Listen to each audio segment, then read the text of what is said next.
বাবা মা হতে চলেছেন সাকিব বুবলি। ঢাকায় সিনেমার আলোচিত অভিনেতা মেগাস্টার শাকিব খান ও চিত্রনায়িকা শবনম ইয়াসমিন বুবলি। এর আগে সাকিব ও বুবলির ঘরে শেহজাদ খান বীর নামে একজন সন্তান রয়েছে। ফের তাদের ঘরে আসছে নতুন অতিথি, বুবলির 5 মাসের অন্তঃসত্ত্বা। শাকিব খানের পরামর্শে সন্তান জন্ম দেওয়ার প্রস্তুতি নিচ্ছেন ঢাকায় চলচ্চিত্রের এই অভিনেত্রী। এইসব নিয়ে এবার সরাসরি মুখ খুললেন তিনি।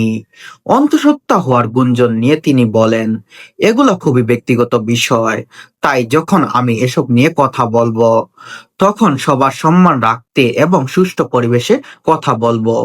আমি শান্তিপূর্ণ পরিস্থিতি চাই এবং আশা করি সবাই বাংলাদেশকে নিরাপদ রাখতে সঠিক ভূমিকা পালন করবেন।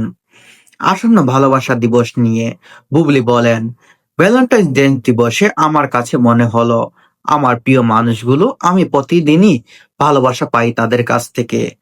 ভালোবাসা দিবসের মতো কাটাতে চাই সবার ভালোবাসা এবং সবাইকে কাছে পেতে চাই এবং আমার দর্শক ভালোবাসার মানুষ এবং পরিবারকে এবং সাংবাদিক ভাই বোনদেরকে ভালোবাসা দিবসে আমার পক্ষ থেকে অনেক